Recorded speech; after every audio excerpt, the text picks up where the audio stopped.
The night had fallen quietly over the medieval countryside, wrapping the fields and forests in a heavy silence. There were no streetlights, no hum of wagons or distant lamps to comfort the darkness. Only the wind, sliding through the cracks of wooden walls, and the soft breathing of those who slept beneath rough wool blankets. For the peasants of medieval Europe, winter was not a season to be admired, but an endless test of patience and endurance. When the world froze outside, they fought not to live in comfort, but simply to stay alive. Inside a small thatched cottage made of mud and straw, a faint orange light flickered across the walls. It came from a single fire, burning low in a stone hearth, guarded carefully by hands that understood how precious it was. The warmth was weak but sacred, a fragile thread tying life to hope. Families gathered close around it, faces glowing red from the heat on one side and pale from the cold on the other. The cottage was simple, built with whatever could be found: sticks, clay, animal dung, and faith. The wind moaned outside like a restless ghost, and every small gap in the wall invited the chill to crawl inside. The peasants fought back with layers of wool, with animal hides nailed over openings, with their own breath and each other's warmth. Matches did not exist, and fire was a treasure. One person in the family always had a holy duty: to keep the flame alive through the night. They would wake again and again, half asleep, to feed a few twigs into the embers. Losing that fire meant misery, for lighting a new one required flint stones that were rare and hard to use. In many villages, if someone's fire died, they would walk through the snow to a neighbor's house, carrying a small clay pot to borrow a spark. A single living flame became a shared heartbeat for an entire community. They learned to guard it with ashes. Before sleeping, the firekeeper would bury the glowing coals under a layer of gray ash, trapping the warmth until morning. At dawn, a single breath would revive it, and the fire would live again. It was a small ritual of survival, repeated every night for centuries. Around that fire, families huddled close: parents, children, even animals. Privacy was a luxury none could afford in winter. They slept together on straw mattresses, wrapped in rough blankets, pressed shoulder to shoulder. Sometimes the chickens were brought inside, sometimes the goat, or even a cow. The animal's breath and body heat made the cottage a little less cruel. It was not affection but necessity that bound them together like this. Yet in that closeness, there was something deeply human, a quiet comfort that came from simply sharing warmth. Outside, the cold ruled everything. The fields were dead, the rivers frozen, the forest silent. Food was scarce, and most peasants lived on what they could store: a few sacks of grain, dried beans, salted meat, and loaves of bread, so hard they had to be dipped in ale or soup to soften. In the corner of the cottage, a pot of stew simmered slowly, made from cabbage, barley, and old bones, boiled again for flavor. The smell filled the room, not delicious, but familiar. It was the scent of survival. Hunger was a constant guest, yet no one complained. They had long accepted that winter took more than it gave. Time moved slowly in those months. The sun vanished before supper, and darkness stretched endlessly. Without clocks, they measured the hours by the dim flame and the rhythm of their chores. Someone would mend a torn tunic, another would sharpen a blade. While the children dozed against their mother's side, half listening to the crackle of the fire. The air inside was thick smoke, sweat, and tallow candles made from animal fat. The peasants' world was small, lit by firelight and faith. Outside their door, the cold waited like a patient enemy. But inside, in the heart of their modest homes, they endured. They did not fight the winter because it was stronger than them. They accepted it, adapted to it, and somehow, through centuries of hardship, learned to find peace in its silence.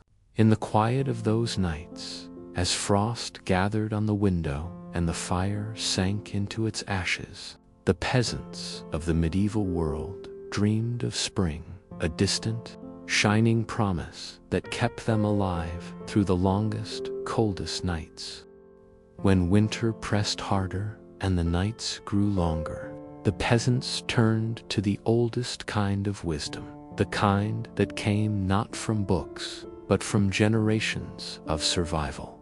Every wall, every stitch, every beam of wood in their small homes told a story of how people learned to live side by side with the cold. The peasants were not engineers or architects in the way we understand them today, but their houses were built with a deep understanding of nature and endurance. The cottages stood low to the ground, squat and humble, their roofs thick with thatch made from reeds or straw. The thatch itself was more than a roof, it was insulation. Thick layers trapped air inside, creating a barrier that kept the warmth in and the frost out. In some places, snow piled over the roofs during winter, but that only made the house warmer, like a natural blanket laid down by the season itself. Inside, the walls were made from a mixture of straw, mud, and animal dung, a material called wattle and daub. To modern minds, it might sound crude, but it was incredibly practical. The mud sealed the gaps, the straw gave strength, and the dung acted as a binder, keeping everything from cracking. When the fire burned, the smoke seeped into the walls, hardening the mixture over time until it became almost like stone. The smell might have been strange at first, but it faded, replaced by the familiar scent of home. Some peasants lined the inside of their walls with tapestries or old cloth, not for decoration, but for insulation. Every small trick counted when the wind found its way through. Their floors were rarely made of wood. Most were just packed earth, beaten flat by years of footsteps. On cold nights, they scattered straw across the floor, a soft layer that trapped warmth and muffled sound. It wasn't elegant, but it worked. In the corners of the room, rough wooden beams supported the roof, darkened by years of smoke. Overhead, bundles of herbs hung from the rafters, drying slowly through the winter months' time. Sage and lavender, collected during the brief summer. When burned or brewed, they offered both medicine and a little comfort. The hearth was the heart of everything. It stood in the center of the main room, a small fire pit made of stone or clay. Around it, life unfolded, meals cooked, clothes dried, and hands warmed. Above the fire, an iron hook or wooden beam held a pot that rarely left its place.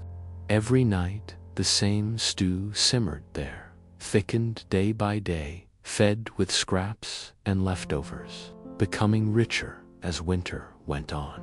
The smoke from the fire didn't always have a chimney to escape through. It filled the room first, rising toward the roof, blackening the beams before slipping out through cracks or the thatch. It stung the eyes, made them water, but it also kept away insects and preserved the wood. The peasants lived inside a smoky haze, but they had grown used to it. it was the scent of survival. Clothing was another layer of armor against the cold. In a time before central heating, what one wore could mean the difference between comfort and suffering. Wool was everything. Sheep were not just food, but warmth, walking on four legs. Every household owned at least one, and the sheared wool was spun and woven into thick garments. The peasants' clothing was rough, often itchy, but strong. They wore long tunics made of coarse wool, with linen underneath, if they could afford it. On their feet, leather shoes or boots were stuffed with straw to hold in heat. In the harshest months, they wrapped their legs in cloth strips called puttees and covered their heads with hoods that doubled as scarves. The wealthy might have furs, but peasants made do with layers, sometimes even wrapping old rags around their hands as makeshift gloves. At night, they took off little. Most slept in their clothes, knowing that the warmth of fabric was too precious to lose. The bed itself was a low wooden frame filled with straw or hay, changed a few times each year to avoid pests. Over it were blankets made of wool or animal hides. Some families even used the hides of old livestock, cured and softened, as thick covers. The weight of these blankets pressed down like a comforting shield against the cold. But peasants were not only practical, they were inventive. They learned to use every resource the land could give them. In villages near forests, pine branches were sometimes placed between the walls and roof to block drafts. In open plains, they built windbreaks from stacked firewood or woven reeds. Even their animals became part of their heating system. Barns were often built right next to their cottages, sharing one wall so the warmth from the livestock would pass through. In some regions, they even built a small pen inside the house itself, keeping goats or pigs close during blizzards. It was not pleasant, but it was survival. Their wisdom extended beyond shelter and clothing. They understood the rhythm of the seasons and prepared carefully. Before winter, every family gathered fuel, not just firewood, which was scarce, but peat from the bogs, dried animal dung, and bundles of sticks. The poorest collected whatever they could find, even dried weeds or old straw. Each piece was stored like treasure, knowing that one cold night could burn through a week's supply. The smell of burning peat or dung was heavy and earthy, but it filled the home with much needed heat. Despite the hardship, life in these months had a certain peace. Work in the fields slowed, and for a few weeks, people rested. They repaired tools, patched clothing, and told stories by the fire. The sound of spinning wheels filled the room as women turned wool into thread. The men carved spoons or mended carts, their hands busy even as the world outside slept. The nights were long, and conversation was slow. Simple talk about crops, neighbors, and prayers for a gentle spring. It was a rhythm older than memory, where each day repeated the last, but somehow felt necessary and whole in these moments. Surrounded by the soft crackle of fire and the smell of smoke, the peasants felt something close to contentment. Their lives were hard, but predictable. The cold taught them humility, and the fire taught them gratitude. Each morning they woke to frost on the walls and their breath hanging in the air. Yet they found comfort in the small things: a bowl of hot soup, a mended glove, a spark that survived till dawn. To modern ears, their world might sound bleak, but for them, it was simply life. Quiet, slow, and endlessly patient, the way winter demanded it to be. When the first gray light of morning crept through the small, frost-covered window, life inside the peasant's cottage began slowly. The fire, buried under a layer of ashes, still glowed faintly. The firekeeper stirred, stretching stiff fingers before kneeling to breathe gently onto the embers. A thin wisp of smoke curled upward, and soon a small orange flame flickered to life. The sound of crackling wood filled the silence, warm and familiar. Around the fire, the family began to stir, children rubbing their eyes, a mother reaching for the kettle, the father pulling on his worn boots. Their movements were slow, steady, and practiced. In the world of medieval peasants, every day was a repetition of the last. Yet every morning carried a quiet sense of relief. Another night survived. Outside, the world was still white and silent. Frost hung on every branch, and the breath of cows and horses rose in soft clouds against the gray sky. The air was sharp enough to sting the lungs, but there was work to do. The peasant's life did not pause for winter.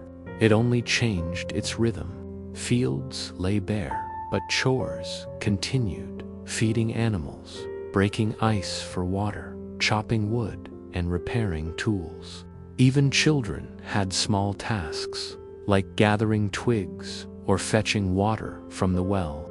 The well water was painfully cold, and sometimes frozen solid. They would use a metal rod or a heavy stick to break the surface, their hands going numb, their faces red from the cold air. Yet they worked quietly, without complaint. Breakfast was simple, a bowl of pottage, the thick soup that had simmered through the night, made of barley, cabbage, and beans. Sometimes, if they were lucky, a piece of bread was added, soaked in broth to soften it. There was no rush, no noise of clocks or schedules. The meal was eaten slowly, the fire crackling nearby, the sounds of wind and distant crows filling the silence.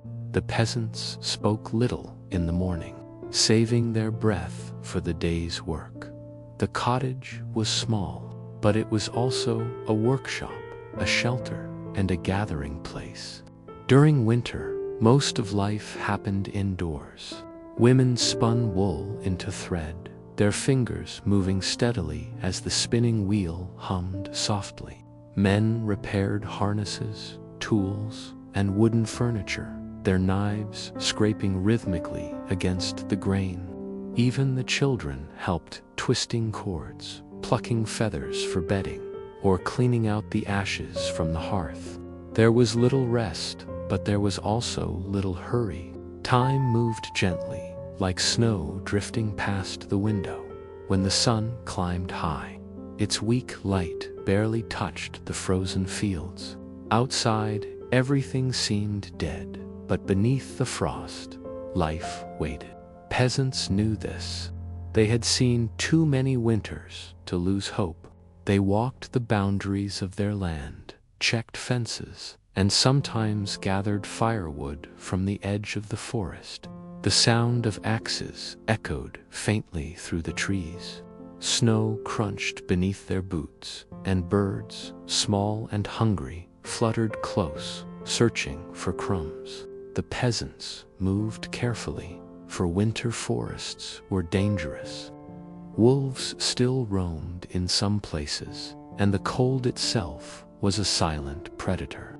But they went anyway, driven by the simple knowledge that wood and food meant survival. As daylight faded, the village changed again. Smoke rose from every roof, curling lazily into the evening sky. The smell of burning wood and peat hung over the fields, mingling with the scent of cooking stew. Inside each cottage, firelight danced on the walls, and shadows stretched long and soft. Families gathered once more around their hearths, the day's work behind them. Children sat close to their parents, listening to quiet talk, stories of old kings, saints, and faraway wars that had little to do with their own lives. The stories were not told for excitement, but for warmth. Words could fill the silence the way a blanket filled the cold. Sometimes the villagers would gather at the local church, even in winter. The church stood at the heart of every medieval village, its stone walls rising above the cottages. Inside, it was cold, the air heavy with the scent of wax and wood smoke. Yet, to the peasants, it was a place of peace. They prayed not for riches, but for mild weather, for health, and for enough food to last until spring. Faith was their greatest comfort, a kind of warmth that no fire could give. After prayers, they returned home in silence, their breath white in the air, their footsteps crunching on the frozen earth. Nights were long in winter, so long that time itself seemed to stretch and slow. But there was a strange beauty in those hours. When the fire burned low and everyone had gone to sleep, the cottage was wrapped in quiet. Outside, the stars shone cold and bright, and the snow reflected their light like a mirror. Inside, the last glow of embers pulsed gently, casting a faint red shimmer on the walls. Sometimes, the wind would moan across the fields, rattling the door, and the sleeping family would draw closer together. The cold crept through every gap, but so did a deep stillness, a reminder that even in hardship, life continued. And so, winter passed in slow repetition, days of work, nights of rest, and in between, small joys, a warm meal, a new story, a laugh shared by the fire. The peasants lived within a circle of simplicity that modern minds might find unbearable.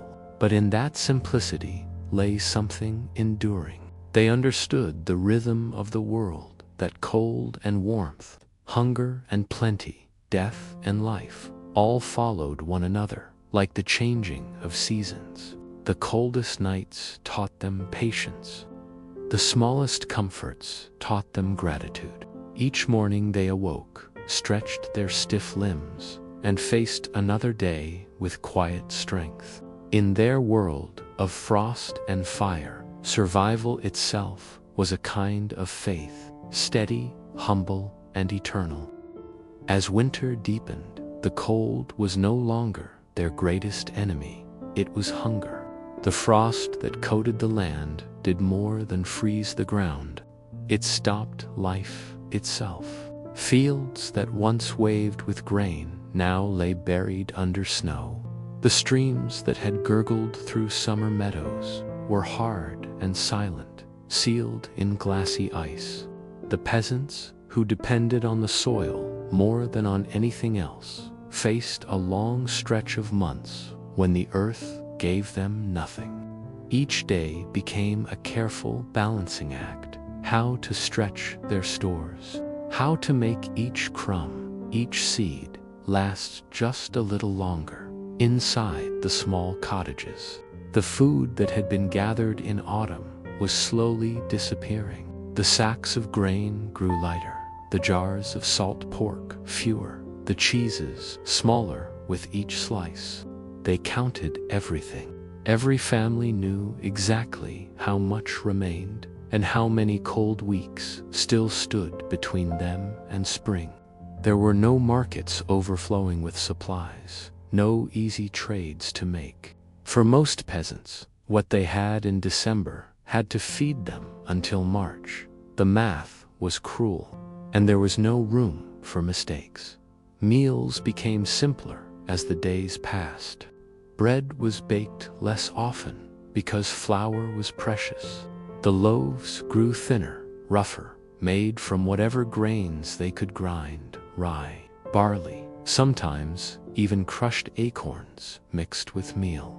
They boiled cabbage, onions, and beans together, making pottage, a thick, murky soup that filled the belly, if not the heart. The smell of it hung in every cottage, a constant companion.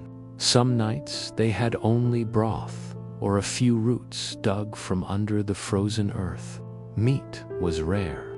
It had been salted and hung months before, and now it was cut sparingly, a piece boiled into soup for flavor, then taken out and saved for another day. Nothing was wasted. Even bones were boiled again and again until the broth turned thin and pale as water. Yet, in the midst of this quiet struggle, the peasants showed a kind of patience that seems almost unthinkable now. They did not rage against their hunger. They endured it. They saw it as part of the natural order of things, the same way they accepted the rain, the snow, and the endless cycle of life and death. The church told them that suffering on earth was temporary, a trial that led to something better beyond life, and so they bore it with faith and silence. But hunger brought other shadows. Weakness came first, slow and creeping. The body, starved of warmth and food, grew tired easily. Work became harder, and small wounds healed slower. Then came sickness. Coughs began to echo through the cottages at night, dry and endless. Smoke from the fires irritated the lungs, and the dampness in the walls bred cold. There were no doctors in most villages, only old women who knew herbs and prayers. A tea of boiled sage or garlic might be offered, or a poultice of honey spread over a sore. But much of it was hope dressed as medicine. Illness was feared, not only because it brought pain, but because it could spread. A cough from one child could travel through a whole family in days.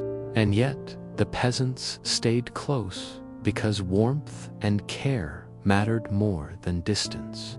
A mother would hold her sick child against her chest, whispering prayers into the dark.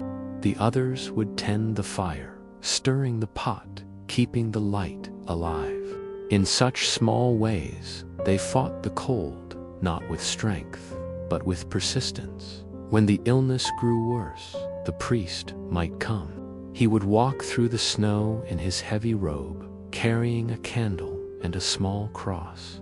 Inside the cottage, he would kneel beside the sick, murmur Latin prayers, and anoint their forehead with oil. It was a quiet ceremony, simple and solemn, and afterward the family would feel a little less afraid. In the world of peasants, death was never far, but neither was faith. They believed that every hardship had meaning, even if they could not see it. On the coldest nights, when the firewood was nearly gone and the last coals glowed weakly in the hearth, families huddled together beneath layers of blankets and prayed for dawn. The darkness seemed heavier then, pressing down on the roof, whispering through the cracks. But the peasants had learned to find comfort even in this. They sang soft hymns or told old folk tales, stories of saints who had survived hunger, of miracles that had happened on the bleakest days. The sound of a human voice, even quiet, could keep despair away. Outside, the village slept beneath snow. The roads were impassable, the fields white and lifeless. Only the sound of the wind moved through the trees. Yet beneath that stillness, life persisted. The seeds of last summer waited patiently in the frozen soil. The animals dozed in their stalls, breathing warmth into the air. Even the peasants themselves carried a kind of stubborn life, a faith that spring would come as it always did. It was not optimism, but certainty, learned over generations. No winter, no matter how cruel, had ever lasted forever, and so each family counted the days by their fires, by the dwindling size of their loaves, by the small victories of staying alive. They endured hunger, illness, and the cold, not because they were strong, but because they knew no other choice. Their lives were tied to the rhythm of nature, the long dark followed by the slow return of light. Every dawn was a promise, every ember a reminder that life, even fragile, could still endure against the vast, uncaring cold. When the hunger and sickness of winter pressed heavily upon them, medieval peasants turned to something that neither frost nor famine could take away: faith. It was woven into their lives as tightly as the wool they wore. Every sound of the church bell that drifted through the frozen air reminded them that beyond their small struggles there was a larger rhythm at work, the rhythm of God's world. To the peasants, the cold and hardship were not punishments, but tests of patience and belief. They did not ask why winter came, for they knew it always had and always would. What mattered was how they faced it, with prayer, with endurance, and with the comfort of each other's company. The village church was often the only stone building for miles, its tower rising above the snow-covered cottages like a silent guardian. Even when the wind howled and snow drifted across the paths, the people gathered there, their breath white in the cold air, their footsteps crunching on the frozen earth. Inside, it was no warmer. The walls were damp, the candles flickered weakly, but there was peace. The sound of a hymn, sung softly by tired voices, echoed through the small space. For a few moments, the peasants forgot the emptiness of their bellies and the ache in their bones. They felt that they were not alone, that someone beyond the sky watched over them. The priest spoke in Latin, a language they did not understand, but the sound of it soothed them. His gestures, his tone, the rise and fall of his voice were enough to bring comfort. When he raised the cross or sprinkled holy water, they bowed their heads, whispering prayers in their own tongue. Each family prayed for something simple: a mild thaw, a healthy child, enough grain to last until the thaw. They believed their faith could move the unseen forces that governed their world. And in a way, it did. Hope itself was a kind of warmth. Faith was not confined to the church. It filled their homes in small ways. A carved cross hung above the door, a candle lit beside a simple wooden statue of the Virgin Mary, prayers murmured before sleep. Before every meal, no matter how poor, they bowed their heads in gratitude. Even a bowl of thin soup felt like a gift when given through faith. When someone fell ill, they prayed as they worked, whispering pleas for mercy with each turn of the spinning wheel or each swing of the axe. Prayer and labor were one and the same, both offered with humility. But faith was more than religion. It was the bond that held the village together. When one family ran out of food, others shared what they could, even if it meant going hungry themselves. A few handfuls of grain, a small loaf of bread, a portion of dried beans. These gestures meant survival. In the depth of winter, generosity became a kind of worship. The peasants understood that no one survived alone. When a man fell sick, his neighbors chopped his wood. When a woman lost her husband, the other families gathered to repair her roof. They needed one another, the way their cottages needed the fire. There were also old customs, quiet traditions that had survived from before Christianity. rooted in the ancient relationship between people and nature. On the coldest nights, some villagers left a small piece of bread or a bowl of milk near the hearth, an offering for the spirits of the land or for ancestors watching over them. They didn't call it superstition. It was respect, a way to keep balance with the unseen. These small acts brought comfort, the feeling that even in the endless dark, something kind and invisible shared their struggle. When the nights grew longest, they marked special days, midwinter feasts, simple but sacred. There might be music made from handmade flutes or a drum carved from wood and hide. Someone would tell an old story, the kind that had been told for centuries, stories of the first fire, of saints who had braved snow to help the poor, of ancient winters that had ended in golden spring. The flicker of firelight danced on faces worn by cold and work, and for a few hours, laughter returned. Even the smallest celebration reminded them that winter, no matter how harsh, could not take away their humanity.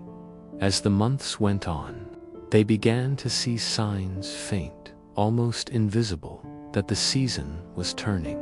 The days grew a little longer, the snow softened underfoot, and the wind lost its sharp edge. They noticed the first drops of water falling from the eaves, the sound of ravens calling louder in the sky.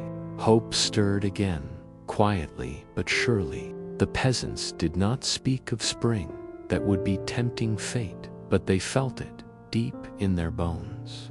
The hardest part of the year was passing, and their faith had carried them through. Inside the cottage, the fire still burned low, but the light felt different. The same walls that had seemed so small and dark in December now glowed gently with warmth. The same faces, lined and tired, smiled a little more easily. It was not joy as we know it, but something steadier, the peace that comes from endurance. They had faced the cold, the hunger, and the sickness, and still life went on. To the medieval peasant, that was enough in their prayers that night. They simply gave thanks for warmth, for life, for one another, and for the faith that had been their light in the dark. Outside, the wind carried their whispered words across the frozen fields, where soon, beneath the thawing soil, the seeds of spring were waiting to rise again. The hardest weeks of winter were often the quietest. The nights stretched endlessly, and time itself seemed to slow beneath the weight of the snow. Yet, even in this stillness, life stirred beneath the surface of things. The peasants did not see it, but they felt it, a soft change in the wind, a different smell in the air, as if the world was inhaling again after months of holding its breath. It was subtle, almost secret. One morning, the frost on the window looked thinner. The smoke from the chimney rose straighter, and the crows' cries carried farther. Those were the first signs, and the peasants knew how to read them. The days after Midland were restless ones. The peasants' bodies were thinner, their faces pale, but a spark returned to their movements. They spoke more, even laughed quietly as they went about their chores. The fire still burned, but the doors were opened more often, letting in sharp air that no longer stung so deeply. Children, wrapped in patched wool, ventured outside to press their hands into the melting snow. Water trickled from the eaves and ran in thin streams along the frozen paths. To anyone else, it was only thawing ice, but to the villagers, it was the music of promise as the ground softened. Work began again in small, careful ways. The men tested the soil, pressing their boots into the mud, feeling how deep the frost still held. They patched their plows, mended the wooden handles, and sharpened iron blades, dulled by months of rest. The women sorted the seeds that had been saved from the last harvest: barley, rye, peas, beans, checking which had survived the cold and which had spoiled. Each seed was a hope, and they treated them as such, with care bordering on reverence. Children helped by carrying baskets or gathering straw to line the storage bins. It was the rhythm of life returning, slow but certain. Before the first plowing, the village gathered for blessing. The priest, wrapped in a heavy cloak, walked to the edge of the fields with a small group following behind. He carried a bowl of holy water and a sprig of evergreen. As he sprinkled the ground, he prayed in a voice barely above a whisper, asking for fertile soil and gentle weather. The people bowed their heads, some crossing themselves, others silently mouthing their own wishes. It was both ritual and reassurance. The peasants knew that their survival depended on what this soil would give them. But the ceremony made them feel as though their effort was joined with something divine. The first true thaw came suddenly. One morning, the world woke, dripping and alive. Snow slid from the rooftops with heavy thuds.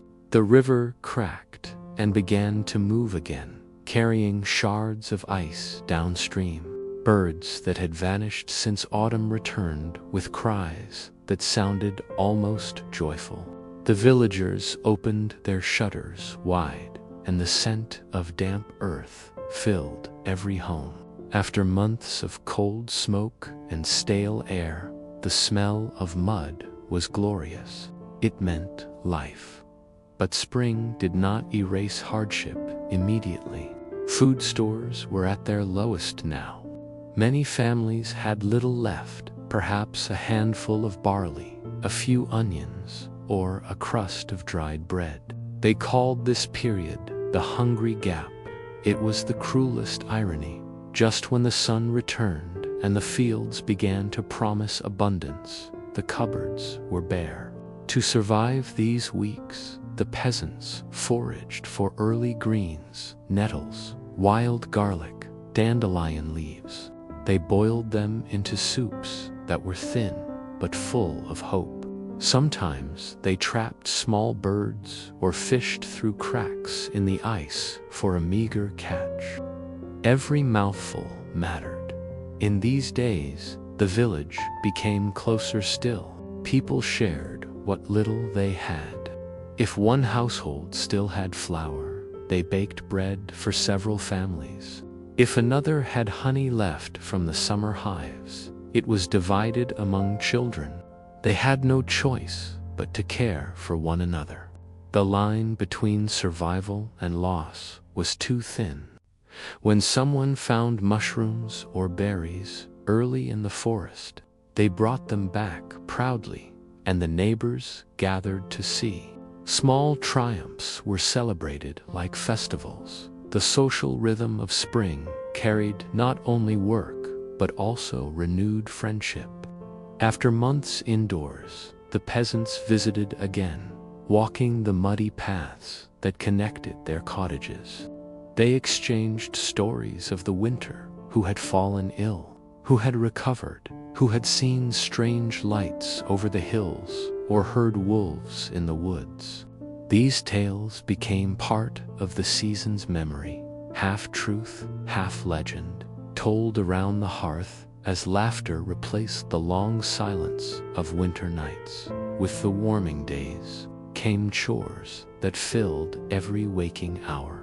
Men and women worked side by side in the fields, turning soil dark and fragrant. The children chased the oxen, slowly pulling the plows, their shouts echoing across the valley. In the village square, the sound of hammering returned, carts repaired, fences mended, tools reforged. The blacksmith's forge glowed again, sparks flying like fireflies. The air was busy, alive, humming with effort. The people were thin and weary, but they moved with purpose, driven by the knowledge that every furrow and every seed meant food for the next winter. As evening came, the cottages filled with softer sounds, the hiss of water boiling, the rhythmic clack of a loom, a lullaby sung to a sleepy child. The smoke from the chimneys rose in straight, silver threads against the fading sky. Inside, the families ate what little they had, but there was more conversation now, more warmth that did not come only from the fire. The fear of winter had loosened its hold. Even the animals seemed to sense the change. Cows gave milk again, hens began to lay, and the sheep were sheared for the first time in months. The wool, warm and oily, was washed and spread to dry in the sunlight.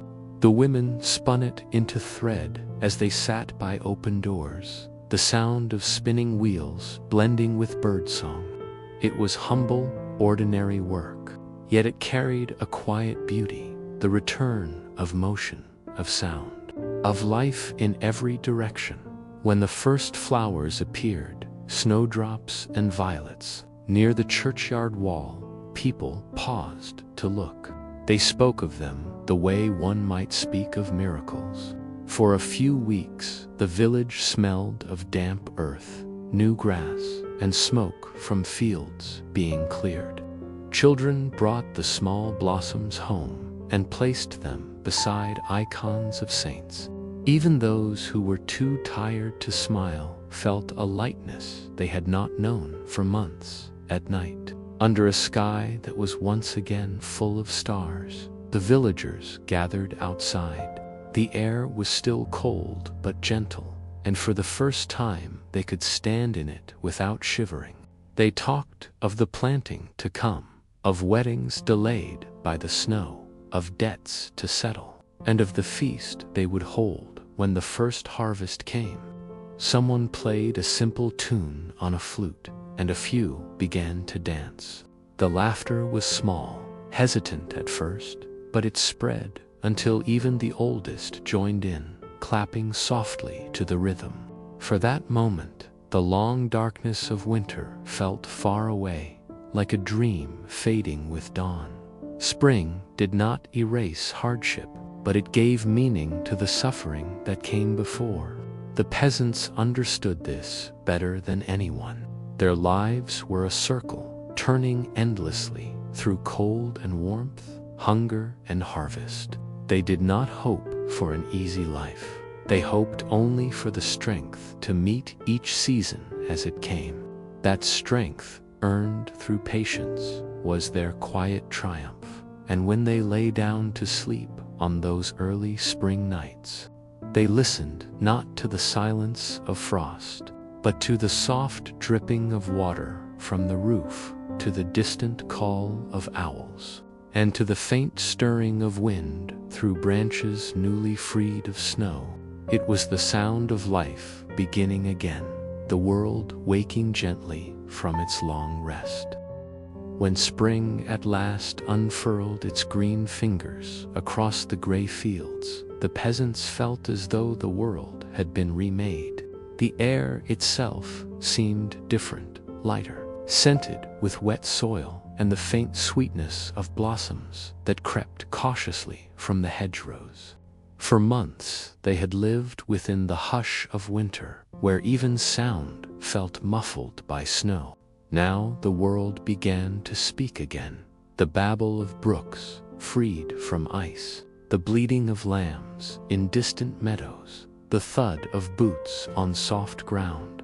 Each noise reminded them that life, though battered, had endured. The first days of true warmth brought work so intense that idleness became impossible. The peasants rose before dawn, when the sky was still a pale gray mist above the fields, and they did not rest until the stars returned. Yet there was joy in this exhaustion. Every spade thrust, Every handful of seed scattered into the damp earth felt like a prayer answered. After months of waiting, their bodies could finally move, stretch, and labor beneath the open sky again. Plowing was the first great ritual of spring. Teams of oxen trudged slowly through the furrows, while men guided the heavy wooden plows, mud clinging to their boots. Women followed behind, casting seed from woven baskets, their motions practiced and rhythmic. Children ran at the edges, chasing crows that swooped to steal the grain. It was a scene repeated for centuries, the great choreography of survival, performed by generations who understood the weight of each handful of soil after the fields were sown. The rhythm of the village changed. Life was no longer confined to the hearth. It spread outward into the sun. Laundry hung on hedges to dry, gleaming white in the light. Wool was washed and combed beside the stream. Chickens wandered freely, scratching at the thawed ground. The peasants' faces, once pale and hollow, began to color again under the sun's steady warmth. Even laughter, rare in the cold months, returned like birdsong. The diet changed too, though supplies were still scarce. New plants offered variety. Peasants gathered wild herbs, sorrel, mint, and sweet cicely to flavor their stews. They ate nettle soup thickened with barley, and later in the season, the first tender vegetables from their gardens, leeks, onions, and turnips. Honey, saved from the previous summer, was brought out for festivals. Meals that had been gray and thin now glowed with green and gold. The taste of life itself returning to their tongues. As the world brightened, so did their spirits. Holy days became opportunities for community. The Feast of Easter was the grandest of all, a celebration not just of faith, but of the land's rebirth. On that morning, villagers gathered in their best garments, patched but carefully washed. The church bells rang through the valley, echoing over the fields. Inside, the candles blazed brighter than at any other time of year. The priest spoke of resurrection, of light conquering darkness. And though his Latin words were strange to most ears, everyone understood. They had lived their own resurrection, rising from the tomb of winter into the warmth of spring. After the Mass, there were small feasts held in the open air. Wooden tables were set up, bread broken and shared, jugs of ale passed from hand to hand. Children played chase among the budding trees, while the elders watched with smiles softened by memory. The peasants' laughter mingled with birdsong, and for one day, hunger and worry seemed far away. In the evening, when the sky turned rose and gold, they lit a great fire in the village center, a bonfire of renewal. Sparks flew upward like stars, and people danced around it, slow and clumsy, but full of life beyond the joy. However, there was endless labor to be done. Spring was merciful in beauty, but ruthless in demand. Fences needed mending, roofs repairing after snow, and tools reforged by the blacksmith's steady hand. Sheep had to be sheared before the heat grew, and their wool cleaned and spun. Women spent long hours at the spinning wheels, their feet tapping softly on the floorboards. Men cleared the irrigation ditches that fed the meadows. The village rang with the sounds of effort, hammering, sawing, the thud of mallets, the hiss of boiling dye vats. In this season of growth, courtships blossomed as well. Young men who had scarcely looked up during the hard winter now found reasons to visit the well where the young women gathered water. There were glances exchanged, shy laughter, the plucking of wildflowers to tuck into hair. A promise of marriage was not made lightly. It required the consent of families, the approval of the Lord, and the certainty that both could manage a household. But love, like spring itself, cared little for permission. Beneath the softening skies, hearts quickened with the same energy that stirred the fields. For the children, spring was magic. They followed lambs through the grass, built tiny dams in the streams, and collected eggs hidden in straw. The world was an endless playground. At dusk, when mothers called them home, they came running, with cheeks flushed, hands muddy, and pockets full of pebbles or feathers. Inside, the cottages glowed with firelight and the smell of stew. Family life, once silent and weary, became gentle and full of talk again. Stories were told, songs hummed, and old tales of winter monsters gave way to legends of heroes and saints. The forests, once menacing in their winter silence, became friendly again. Men ventured in to cut timber for new carts, while women gathered herbs for medicine, comfrey for wounds, yarrow for fevers, thyme for coughs. Bees returned to the hives, their low hum a song of promise. Hunters set snares for rabbits, and sometimes, when luck was kind, a deer was brought back to the village. Such meat was rare and precious, and its scent drew neighbors to the door. Even the poorest shared a taste. As the season deepened, festivals marked the passing of time. May Day arrived with garlands of flowers and ribbons tied to a tall pole in the village square. People danced, their movements slow and circular, a ritual older than memory. It was a celebration of fertility, of earth, of animals, of people. The Lord's steward sometimes watched from a distance, amused but tolerant. For one day, work was forgotten, and the peasants let laughter replace labor. Music from fiddles and pipes echoed across the fields, blending with the buzzing of bees and the rustle of new leaves. Spring also brought trade.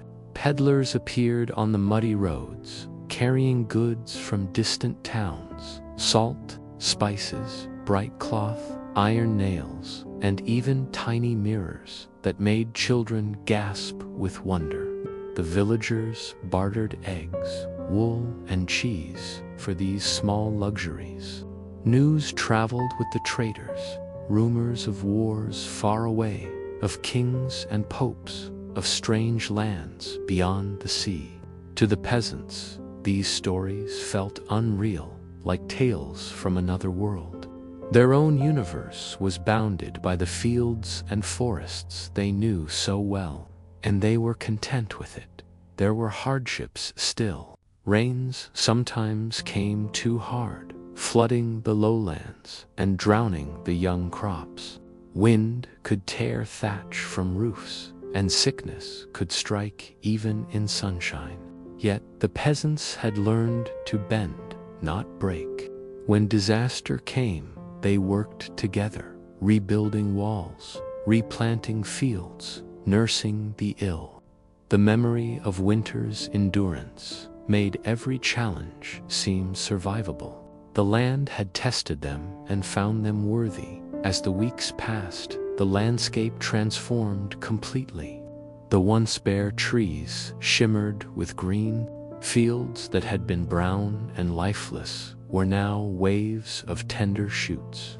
The air was thick with insects, with scents of grass and wildflowers, with warmth that sank deep into bones long chilled.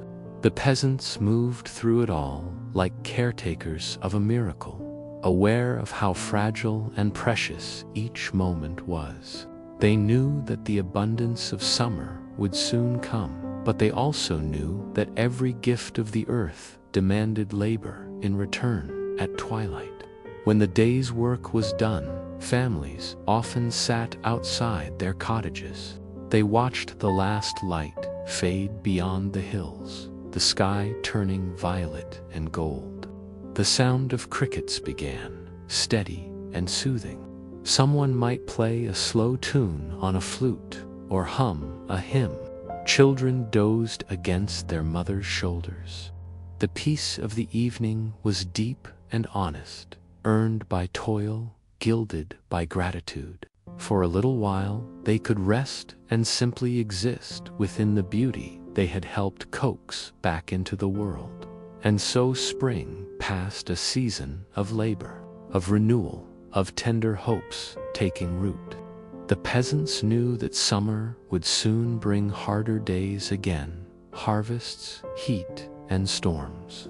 But for now, they lived in balance between struggle and peace, hunger and fullness, darkness and light. The earth had forgiven them, and they, in turn, forgave the earth. Summer arrived like a deep, slow breath after the long sigh of spring.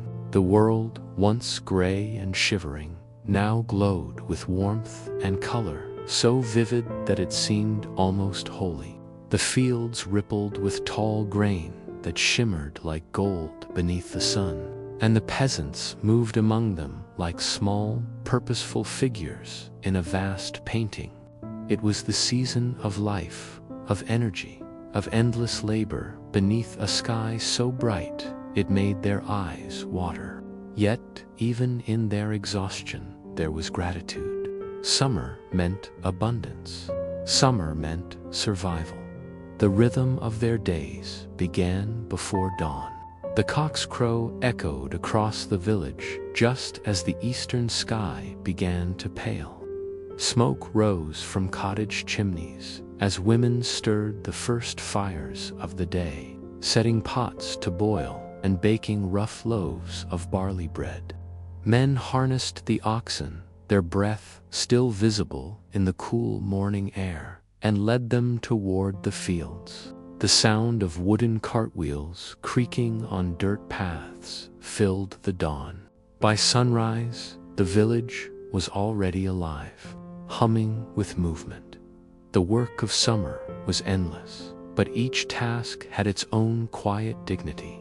Men mowed hay in the meadows, the scythes. The smell of fresh-cut hay filled the air, sweet, dry, and full of sunlight. Women gathered it into great bundles, stacking them carefully to dry. Children followed behind, laughing and shouting, sometimes tumbling into the piles to hide from one another. There was music in it all, the music of repetition, of human hands working in harmony with the land. When the haying was done, the peasants turned to tending crops, weeding, watering, and watching. That was much of summer's labor. Every stalk of grain mattered, every bean, every cabbage head. Too much rain could rot the roots, too little could parch them. So the peasants read the sky like a sacred text. They knew the look of a storm before the first drop fell, the way the air thickened and darkened, the way the birds grew silent. When thunder rolled in from the hills, they worked faster, racing to gather tools and cover what they could. They feared lightning not only because it could strike their homes, but because it was said to be the anger of God or the mark of a saint's sorrow. When rain came gently, though, they welcomed it. They stood beneath their thatched porches, watching sheets of silver fall across the fields. The smell of wet earth filled the air, and the ground seemed to drink greedily. For a little while, the land rested, and so did they. Then, when the clouds drifted away and sunlight returned, they went back to work, steady, patient, uncomplaining. Food was better now. The hungry days of winter and early spring were only a memory. Gardens were full of beans, onions, and herbs. Milk flowed freely, churned into butter or made into soft cheese. Bread was still coarse but fresh, baked from newly milled flour. On special days, they roasted chickens or shared honey cakes at the tavern. There was ale to drink, cloudy, thick, and slightly sour, brewed from barley and flavored with wild herbs. Each meal, however simple, tasted of reward. Evenings were long and full of sound. After a day in the fields, people gathered outside their cottages, resting on benches or low stone walls. The air was warm and fragrant, carrying the hum of insects and the soft chatter of neighbors. Someone would bring out a fiddle or pipe, and a small circle of dancers would form. Children clapped, elders smiled. It was not celebration in the way of nobles, but it was joy.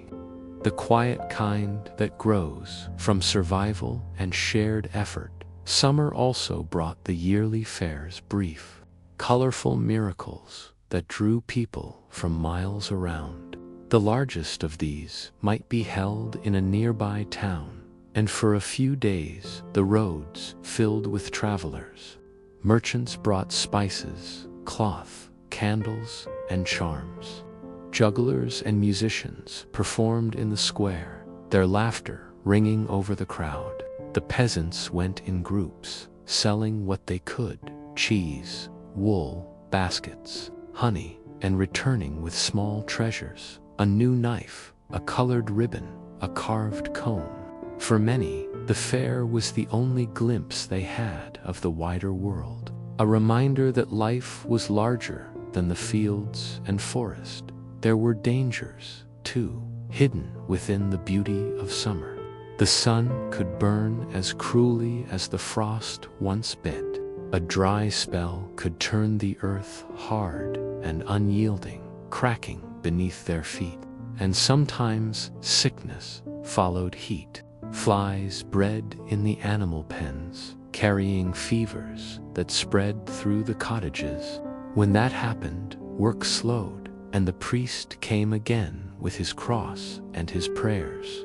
The people whispered that the saints were testing them, and they endured, just as they had endured the cold. But most days were kind. The light lingered until late evening, stretching the hours of labor, but also of peace. The peasants grew used to the rhythm: wake, work, eat, pray, sleep. Their lives might seem narrow to us now, yet within that small circle there was purpose. Each action had meaning, each moment fit into the great pattern of the year. They did not think of progress or ambition. They thought of continuity, of keeping what their fathers had kept before them. That, to them, was enough. As midsummer approached, the village held another festival, the Feast of St. John. Fires were built on the hilltops, great piles of wood that blazed against the twilight sky. Young people leaped across the flames for luck, while the elders watched and remembered their own youth. The night was filled with song and the smell of burning pine. Some said the fire drove away evil spirits. Others said it strengthened the sun. Whatever the truth, it was beautiful, a night when fear gave way to wonder. And the peasants felt, if only briefly, that they too were part of something vast and shining. The days that followed were the warmest of the year. Work slowed in the afternoons when the heat shimmered across the fields. People sought shade beneath trees or the cool of stone walls. Water from the well tasted sweeter then, and even the oxen stood quietly, tails flicking at flies. Life, for a few short weeks, was almost gentle. The peasants cherished those hours, for they knew what lay ahead. Harvest season was coming, the most demanding and dangerous time of all. As the first grains ripened, the air changed again. The wind through the fields made a soft whisper, like distant applause. The peasants sharpened their sickles and prepared the barns. The Lord's steward rode through the village, reminding them of their duties, which portions of the harvest must be given to the manor, which to the church, and which they could keep. The peasants listened, nodding silently.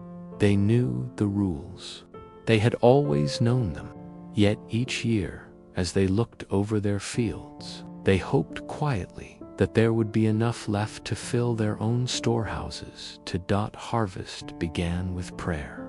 Before the first stalk was cut, the priest blessed the fields again, sprinkling water and reciting words of thanksgiving. Then the work began, long, hot, and relentless. Men and women bent low, swinging their sickles in rhythm, cutting the grain and binding it into sheaves. Children gathered the fallen stalks, stacking them neatly. The air filled with the scent of dry straw and sweat and sunshine. From dawn until dusk, the fields echoed with movement and sound, a human tide rising and falling with the golden waves of grain. At midday, they rested briefly, eating bread and cheese in the shade, washing it down with cool water or ale. Then they worked again until the sun sank low, turning the fields to bronze. When the day finally ended, they trudged home slowly, clothes dusty, hands raw, bodies aching, but hearts content. Each sheaf of grain was a promise that winter would not starve them again. The barns filled, slowly at first, then faster, until they overflowed with the bounty of the earth. When the last bundle was brought in, the village celebrated the harvest feast, perhaps the happiest night of the year. Tables were set outside, fires lit under the stars. There was meat roasting on spits, bread thick with butter, ale poured freely. Songs rose into the dark, songs that told of toil and triumph, of the cycle that bound them to the land and to one another. The oldest drank and smiled, remembering harvests long gone. The youngest danced, their laughter bright as firelight. It was a brief season of joy, earned through sweat and endurance, when at last they lay down to sleep, bellies full and the smell of cut hay still clinging to their hair. The peasants felt a peace deeper than comfort. The world, for now, had been kind. The fields were full, the stores secured, and the stars overhead burned quietly in their endless watch. In that moment, life felt complete, a simple perfection woven from earth, effort, and faith. The celebration of harvest faded slowly, like embers cooling after a fire. The songs that had filled the village nights became quieter, replaced once more by the rustle of wind in the fields and the soft murmur of daily life. The peasants, though weary from their labor, now turned to the next duty that the cycle of the year demanded, and preparing that would carry them safely through the turning of the seasons. For summer, though bright and generous, was never eternal. Already, in the still mornings, the air carried a faint chill. It whispered of autumn. The fields that had once glowed gold now stood bare and pale, their stubble crunching underfoot. After the harvest came gleaning, the final, humble act of gathering the leftover grain that had escaped the sickle. It was often the work of the poorest, widows, children, and the old. With baskets and small knives, they combed the fields carefully, picking up each ear of wheat, each fallen kernel. It was back-breaking work, but sacred in its way, for nothing was wasted. Every handful of grain mattered. Every crumb was a promise against hunger. Men worked to repair tools and fences, sharpening blades, fixing handles, and mending carts. The rhythm of the village slowed, but it did not stop. Women dried herbs, salted meat, and stored vegetables in cellars: carrots, turnips, onions, and cabbages, each carefully packed in straw or sand to last the winter. The smell of earth and smoke filled the air.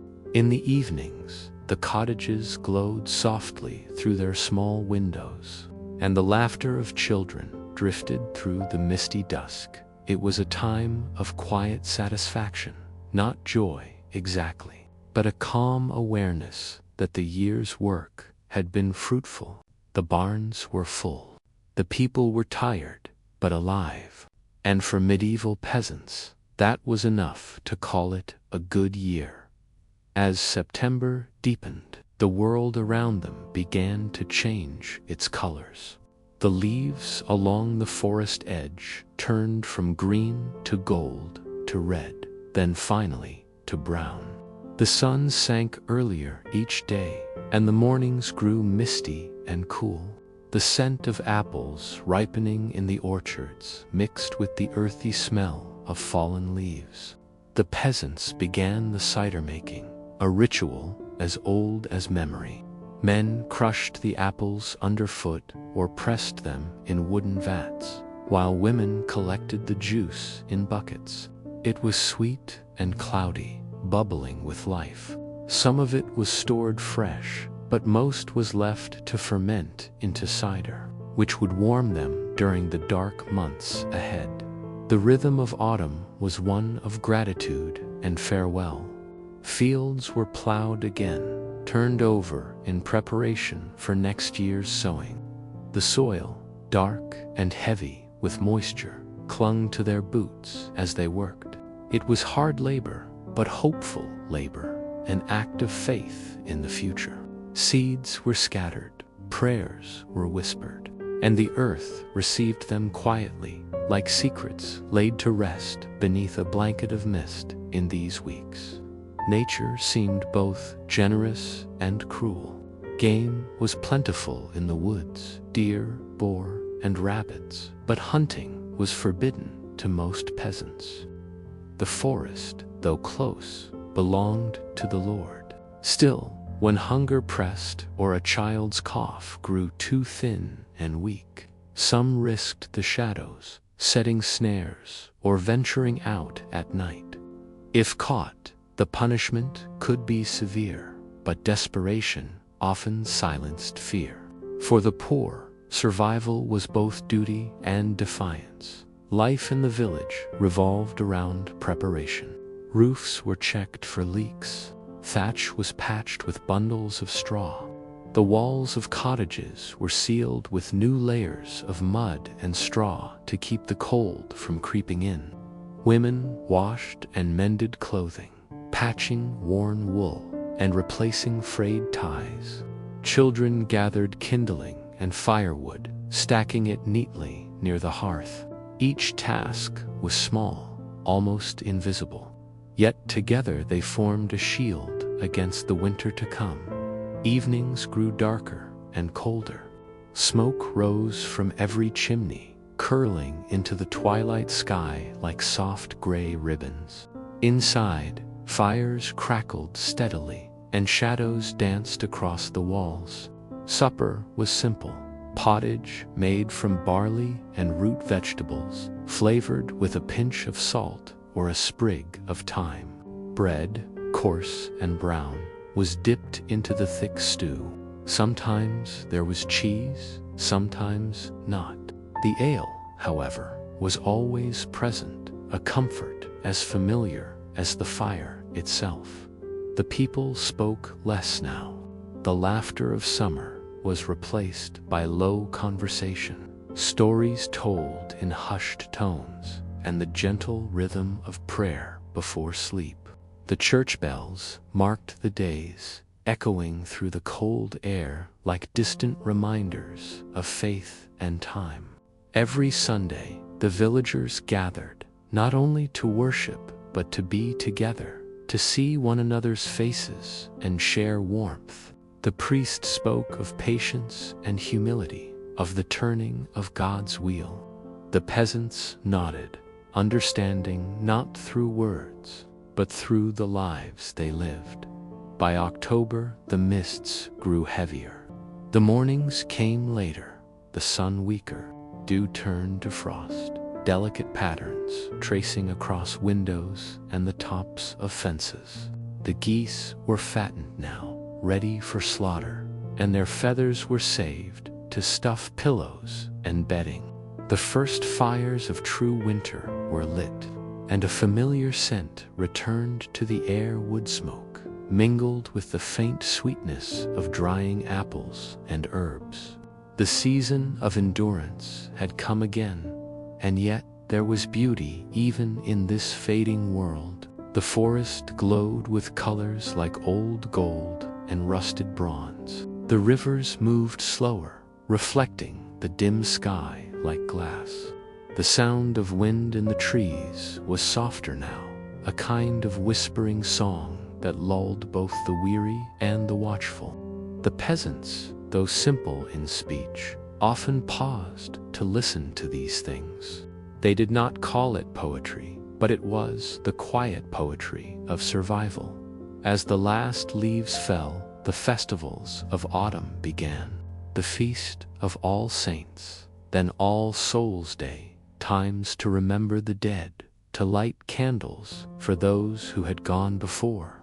The villagers walked to the church, carrying small lanterns, their breath white in the cold air. Inside, the light of 100 flames flickered across stone walls. The priest's voice echoed, solemn and low, speaking of eternity, of the souls of fathers and mothers resting in peace. Outside, the night was silent, and frost gathered on the graves. It was both sorrowful and comforting, a reminder that the living and the dead shared the same circle of time. After these holy days came Martinmas, the feast of Saint Martin. It was the final celebration before the long sleep of winter. On that day, the last animals were slaughtered, the meat salted or smoked for storage. There was feasting and laughter, though beneath it lay the knowledge that the world was about to turn cold and still again. People sang songs of harvest and faith, drinking cider and ale until the fires burned low. And when, at last, the revelry faded, they went home through the frost. Hearts warm, but minds aware. Soon, the snow would come. As November deepened, the first flakes fell delicate, uncertain at first, then thicker, more determined. The roofs turned white, the roads vanished beneath a soft blanket. Smoke rose in steady plumes from the cottages, and the sound of the world grew muffled and slow. Inside, the peasants drew closer to their hearths, listening to the wind howl through the cracks. The cycle had turned again, as it always did. They had survived one more harvest, one more year, and now they would wait once more for the return of light. But even in waiting, there was purpose. The men repaired harnesses and tools, carved handles, or made small wooden toys. The women spun wool into thread, their fingers moving steadily, while children slept nearby. The old told stories of summers long past, of strange omens and saints' miracles, of kings and wars that felt impossibly far away. The stories mixed truth and imagination until no one could tell them apart. It did not matter. What mattered was the telling, the keeping of memory alive through the long, dark nights. The peasants did not think of history as we do now. To them, time was not a line, but a circle. Each year repeated the one before it, the same struggles, the same small joys. Yet within that sameness was a quiet, enduring peace. They had no grand ambitions, no wealth or fame. Their triumph was in endurance. their meaning found in the rhythm of work, rest, and faith. And so, as the snow fell outside and the firelight flickered within, the medieval peasants closed another chapter of their endless story. A story written not in ink, but in sweat and soil and prayer. Winter arrived, not with a roar, but with a slow, quiet breath, a whisper that crept through the bare branches and the cracks in the old wooden doors. At first, the peasants thought it might pass quickly, as it sometimes did. But then came the long frost, the kind that hardened the rivers and silenced the earth. The fields turned pale under a skin of snow. The sky hung low and gray, pressing down upon the village like a heavy woolen blanket. The world seemed to fall asleep, and so, in a way, did time. For the medieval peasant, winter was not only a season, it was a test of endurance, patience, and faith. It stripped life down to its simplest truths: warmth, food, and the will to continue. The work of summer and autumn had all been in preparation for this. The long stretch of darkness when the sun barely touched the horizon and every day felt like twilight. The people of the village, their hands calloused and faces weathered by years of wind and toil, drew inward, both in body and in spirit. The cottages became small worlds unto themselves. Smoke rose from every thatch-roofed home, curling through the air like fragile threads against the cold. Inside the hearth was everything, a flickering heart of orange and gold. The fire was not simply a source of heat, it was life. The peasants gathered around it each morning and each night, feeding it carefully, whispering thanks when it caught the logs and burned steady. Children played near it, their cheeks red from the warmth, while the old sat close, wrapped in woolen cloaks, staring into the flames as though they might see the future. Their wood was precious now. The men rationed it carefully, knowing that each piece burned meant one less for the coming weeks. When the wind howled outside and the snow piled against the doors, they thanked the foresight of autumn, the endless days spent chopping, stacking, and drying the firewood that now kept them alive. Sometimes, in the harshest storms, they burned dried peat or even old straw, anything to keep the fire from dying. The thought of a cold hearth was enough to stir fear in even the bravest heart. Food, too, became a slow arithmetic of survival. The stores in the cellar, salted meat, grain, dried beans, and root vegetables had to last until the first thaw. Each day was measured in portions. A pot of pottage simmered endlessly over the fire, thickening as the week went on, flavored with whatever could be spared. A bone for broth, a handful of herbs, sometimes a sliver of bacon. Bread was baked less often now, and the loaves were smaller. Yet even the simplest meal, shared around the fire, carried a kind of sacred comfort. Outside, the world had gone silent. The animals, too, seemed to vanish into stillness. The oxen were sheltered in the barns, the sheep huddled together under the low roofs, their breath steaming in the cold. The dogs curled by the doors, their ears twitching at every sound in the night. The chickens roosted quietly, feathers puffed for warmth. The peasants checked on them daily, careful not to waste a single egg or drop of milk. In a season when nothing grew, every living creature became part of the fragile balance that held the village together. The days were short and dim.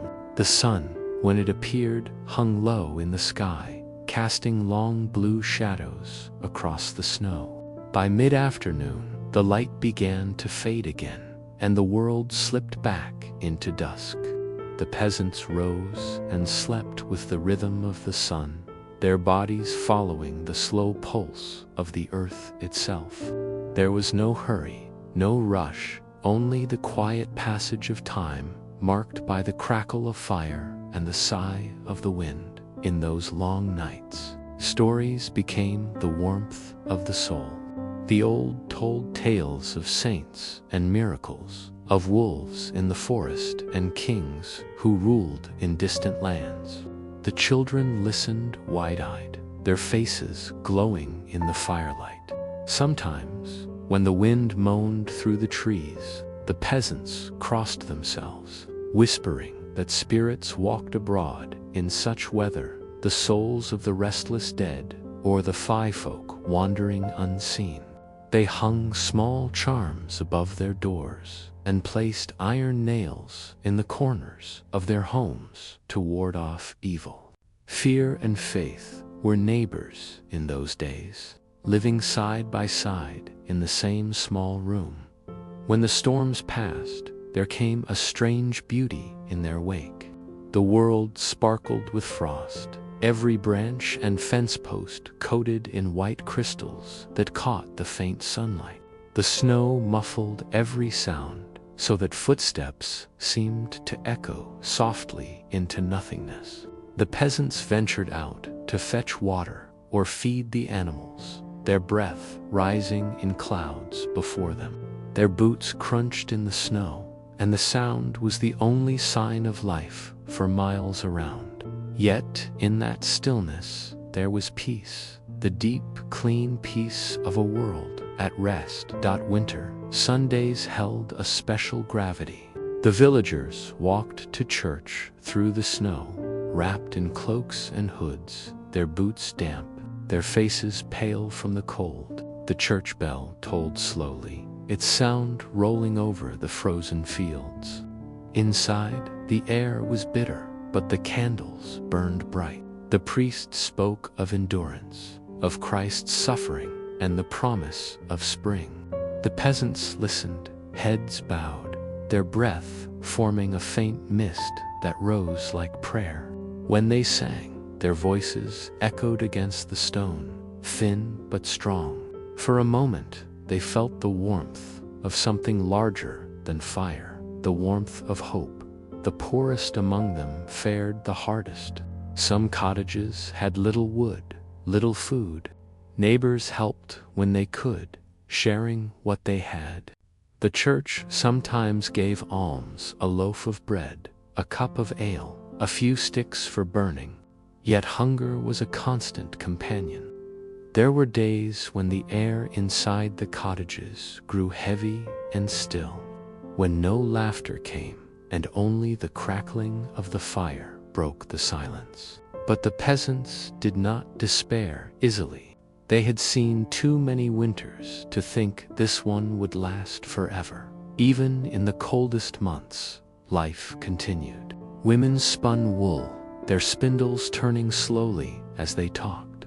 Men mended tools, carved handles, or wove baskets from willow. Children learned small chores, fetching water, sweeping floors, helping tend the animals. The rhythm of work kept the mind steady. The peasants understood that idleness was a kind of danger, not just to the body, but to the spirit. As long as their hands were busy, the long nights could not swallow them whole. On rare, clear days, when the sun shone on the frozen fields, the village seemed almost cheerful. The snow glittered, and the sky turned pale blue. The peasants took such days as blessings, going out to chop more wood or mend fences broken by the wind. The children played, sliding on frozen ponds, their laughter echoing across the empty countryside. It was fleeting, but it was joy nonetheless, a reminder that life persisted even in the hardest times. Then there were the nights of deep cold, when the fire seemed too small to fight the dark. The wind pressed against the walls like a living thing, and the snow hissed against the shutters. The peasants huddled close, wrapping themselves in blankets and furs. The sound of the storm became a kind of lullaby, fierce, steady, endless. It was frightening, yet familiar. They whispered prayers to Saint Nicholas, the patron of travelers, and to the Virgin, asking for mercy and warmth. And somehow, through faith and fire, they endured. The turning point of winter came with Christmas, the feast of hope. For peasants, it was not the grand affair of nobles, but it was sacred all the same. The church was decorated with evergreen branches, symbols of eternal life. Candles flickered on the altar, casting golden light on the stone walls. After the Mass, the villagers returned home to share what little they could, a loaf of fresh bread, perhaps a piece of meat saved for the occasion. There was singing and laughter, and for a moment, the cold outside seemed to vanish. Children received small gifts, an apple, a carved toy, a ribbon. Even the poorest smiled. For Christmas was the promise that light would return. As the new year approached, the peasants marked its coming with quiet reflection rather than celebration. They gathered again at the church, praying for a kind year, for health, and for mercy. The priest sprinkled holy water on their heads, blessing them for the seasons to come. Outside, the snow fell softly, covering the graves in the churchyard, the fields, and the roads alike. The peasants walked home slowly, their footprints fading behind them in the white. And so winter continued, week after week, until even the cold seemed to grow tired. The days lengthened almost imperceptibly. The sun lingered a few moments longer on the horizon. Icicles dripped. The sound of water returned, faint but sure, whispering beneath the ice. The peasants noticed first in the animals, a restless stirring, a hint of change. The hens began to lay again. The cows gave more milk. The air smelled different somehow, a touch softer, as though the world were stretching its limbs after a long sleep. The peasants did not speak of it yet. They knew better than to trust the first signs of spring. But in their hearts, the thought took root, the thought of warmth, of green fields, of life returning. And as they sat by their fires, staring into the embers, they dreamed quietly of the thaw to come. When the faintest blush of dawn touched the thatched rooftops of the medieval village, a strange sense of relief mixed with exhaustion filled the air. Winter's cruel grasp was slowly loosening, and yet the peasants knew that spring did not arrive overnight. It came timidly, like a shy guest, one hesitant step at a time. Each morning still carried a bite of frost. Each evening still demanded the crackling of a hearth. But deep inside, the villagers began to sense the turning of the earth to warmth. The peasants had learned, over generations, to read nature's smallest signs. The way the crows returned earlier to their nests, the sudden drip of thawing icicles, or the quiet murmur of water beneath the frozen stream. These were not just sounds, but promises. Promises that soon they would no longer wake to the painful stiffness of frozen joints, or to the fear that their dwindling food stores might not last another week. Hope, however small, began to flutter in their chests. In the cottages, smoke no longer rose all day long. The need for constant fire had passed. The peasants would now ration their remaining firewood carefully, saving what little was left for nights that still chilled the bones. The women started airing out the straw bedding, shaking off months of soot and dampness. Children, pale and thin after the long winter, were sent outside to play near the edge of the fields, where the first patches of thawed soil appeared. They laughed, their voices carrying over the quiet land like a long-forgotten song.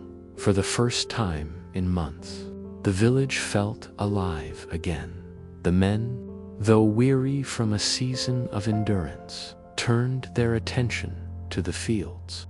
The frozen ground was slowly softening under the hesitant sun, and it was time to begin the ritual of rebirth. With crude wooden plows and oxen that had barely survived the winter, they broke the ground open, letting the cold air carry away the mold and decay that had settled in the soil. Their hands, rough and scarred, gripped the plow handles with determination. They knew that if the first sowing failed, the coming months would bring hunger again. There was no margin for error. Each swing of the tool, each step in the thawing mud, was a prayer, silent, desperate, but filled with faith. In their minds, they whispered to the earth, "Please, let this year be kind."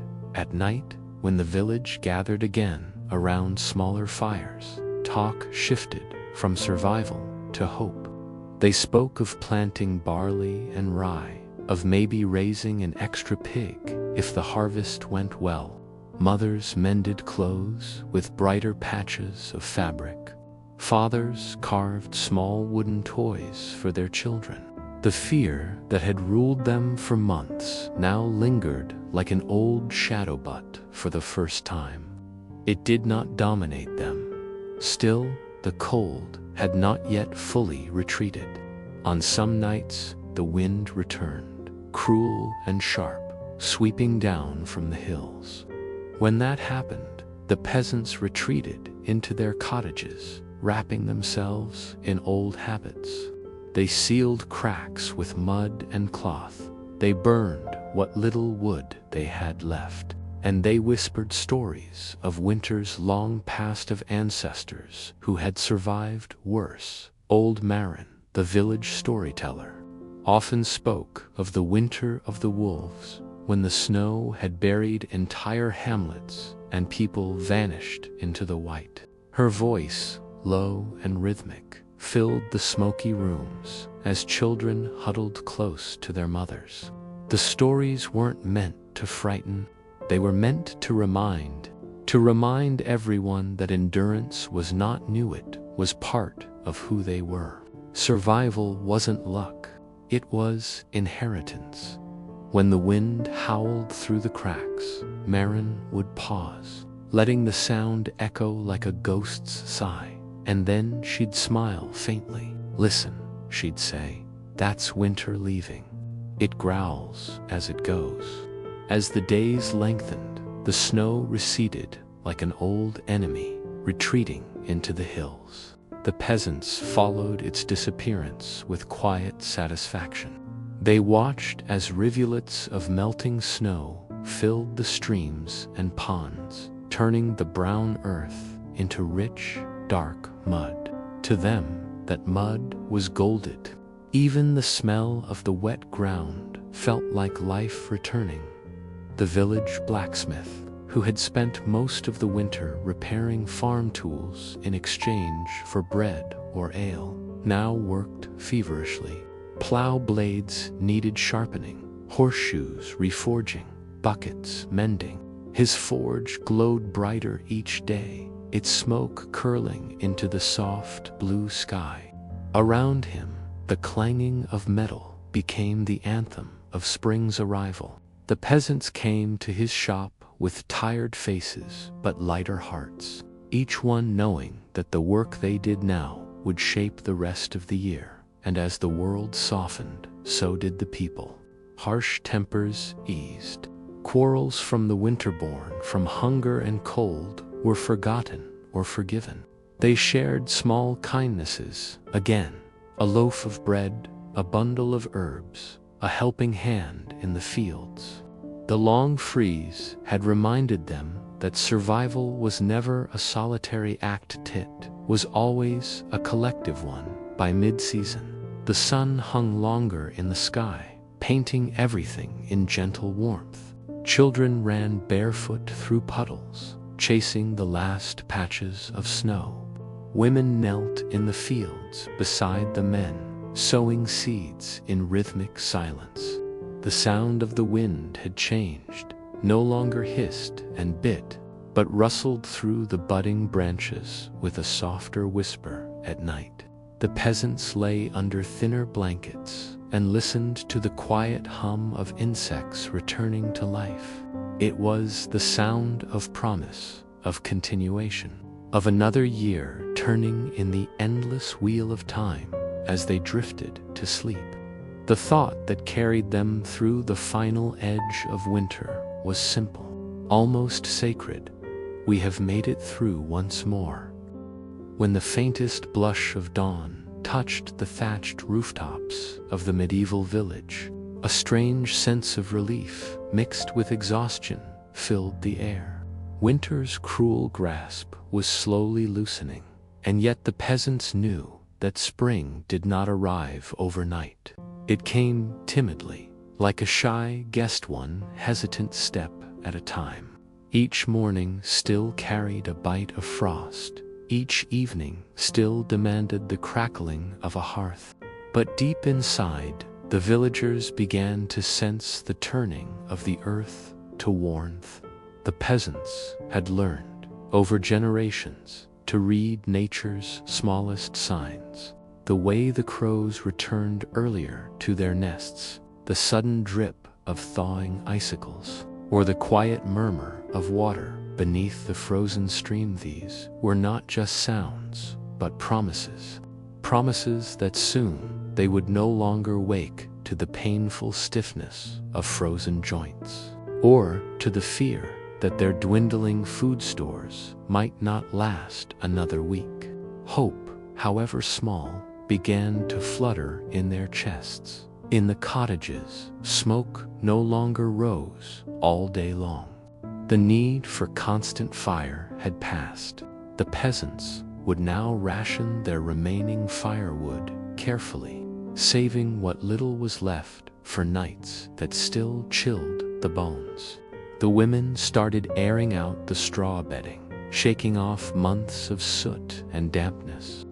Children, pale and thin after the long winter, were sent outside to play near the edge of the fields, where the first patches of thawed soil appeared. They laughed, their voices carrying over the quiet land like a long-forgotten song. For the first time in months, the village felt alive again. The men, though weary from a season of endurance, turned their attention to the fields. The frozen ground was slowly softening under the hesitant sun, and it was time to begin the ritual of rebirth. With crude wooden plows and oxen that had barely survived the winter, they broke the ground open, letting the cold air carry away the mold and decay that had settled in the soil. Their hands, rough and scarred, gripped the plow handles with determination. They knew that if the first sowing failed, the coming months would bring hunger again. There was no margin for error. Each swing of the tool, each step in the thawing mud, was a prayer, silent, desperate, but filled with faith. In their minds, they whispered to the earth, "Please, let this year be kind." At night, when the village gathered again around smaller fires, talk shifted from survival to hope. They spoke of planting barley and rye, of maybe raising an extra pig if the harvest went well. Mothers mended clothes with brighter patches of fabric. Fathers carved small wooden toys for their children. The fear that had ruled them for months now lingered like an old shadow, but for the first time, it did not dominate them. Still, the cold had not yet fully retreated. On some nights, the wind returned, cruel and sharp, sweeping down from the hills. When that happened, the peasants retreated into their cottages, wrapping themselves in old habits. They sealed cracks with mud and cloth. They burned what little wood they had left. And they whispered stories of winters long past of ancestors who had survived worse. Old Marin, the village storyteller, often spoke of the winter of the wolves, when the snow had buried entire hamlets and people vanished into the white. Her voice, low and rhythmic, filled the smoky rooms as children huddled close to their mothers. The stories weren't meant to frighten. They were meant to remind everyone that endurance was not new, it was part of who they were. Survival wasn't luck, it was inheritance. When the wind howled through the cracks, Marin would pause, letting the sound echo like a ghost's sigh, and then she'd smile faintly. "Listen," she'd say, "that's winter leaving. It growls as it goes." As the days lengthened, the snow receded, like an old enemy retreating into the hills. The peasants followed its disappearance with quiet satisfaction. They watched as rivulets of melting snow filled the streams and ponds, turning the brown earth into rich, dark mud. To them, that mud was gold. It meant planting, it meant renewal. Even the smell of the wet ground felt like life returning. The village blacksmith, who had spent most of the winter repairing farm tools in exchange for bread or ale, now worked feverishly. Plow blades needed sharpening, horseshoes reforging, buckets mending. His forge glowed brighter each day, its smoke curling into the soft blue sky. Around him, the clanging of metal became the anthem of spring's arrival. The peasants came to his shop with tired faces but lighter hearts, each one knowing that the work they did now would shape the rest of the year. And as the world softened, so did the people. Harsh tempers eased. Quarrels from the winter born from hunger and cold were forgotten or forgiven. They shared small kindnesses again. A loaf of bread, a bundle of herbs, a helping hand in the fields. The long freeze had reminded them that survival was never a solitary act, was always a collective one. By mid-season, the sun hung longer in the sky, painting everything in gentle warmth. Children ran barefoot through puddles, chasing the last patches of snow. Women knelt in the fields beside the men, sowing seeds in rhythmic silence. The sound of the wind had changed, no longer hissed and bit, but rustled through the budding branches with a softer whisper at night. The peasants lay under thinner blankets and listened to the quiet hum of insects returning to life. It was the sound of promise, of continuation, of another year turning in as twilight spread its soft, violet hues over the quiet medieval village. The air carried a different kind of chill, gentler, forgiving, almost tender. The long, merciless winter had finally begun to surrender. And though the nights still nipped at the skin, the peasants could sense warmth hidden somewhere just beneath the soil. It was as if the earth itself was slowly waking from a deep sleep. Inside their small cottages, the peasants no longer crowded around the hearth in silent fear of frost. Instead, they sat quietly, their faces lit by the dim orange glow of small fires that burned not for survival now, but for comfort. The women mended worn clothes with steadier hands, humming low songs from their mother's time. Men cleaned their tools, scraping away the rust of neglect, as if cleansing the past months of cold and darkness from their lives. The children, freed from the long confinement of icy days, played outside until dusk, laughing at the strange softness of the thawing ground beneath their bare feet. The laughter sounded foreign at first, as though the village had forgotten what joy felt like, but it returned easily. carried on the wind that smelled faintly of wet grass and wood smoke. For the first time in months, the sound of laughter echoed across the fields again. The village was breathing. The peasants could finally rest without counting the days until another storm arrived. The cold still lingered at night, creeping into corners and under doors, but it no longer carried the same threat. Instead, it was a reminder of what they had survived. In the stillness of the night, when the fire crackled low and the world outside shimmered under a blanket of pale mist, they would lie awake and listen to the frogs calling from the marsh and the rustling of mice beneath the floorboards. The noises of life, once muted by the thick snow, had returned, and that to them was a lullaby sweeter than any song. The old healer, Father Thane, would walk the muddy paths each morning with his basket of herbs. Nodding to those he passed, his tired face split into a rare smile. He had lost too many patients that winter, and yet he knew he was one of the lucky ones, spared to see the land live again. He collected early shoots of mint and nettle, whispering small blessings as he cut them. The villagers believed his murmurs kept the plants alive, but Thane knew the truth. It was gratitude that made them grow. Gratitude for the light returning, for the steady drip of melted snow, for the sound of the river flowing again.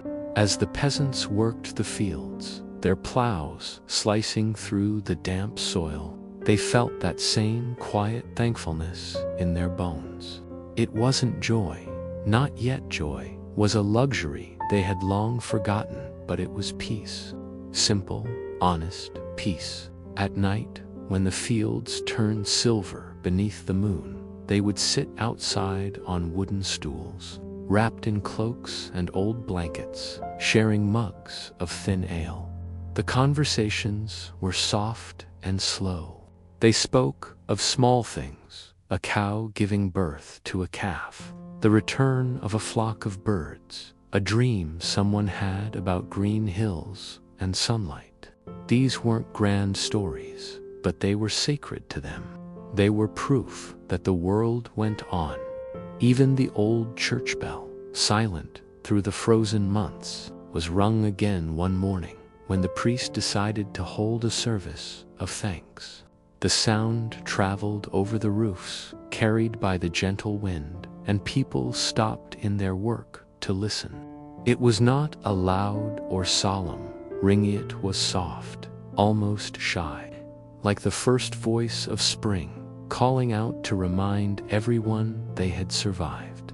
Inside the church, the candles burned weakly at first, their flames trembling in the draught, but soon they steadied, glowing against the wooden walls like tiny suns. Father Alden spoke not of sin or punishment, but of endurance. He said, "The cold tests our flesh, but it also tempers our spirit." His voice was warm, and the people believed him because they had lived it. When the service ended, no one wanted to leave. They lingered, exchanging stories, their words weaving a tapestry of shared memory. Even those who had lost the most managed to smile.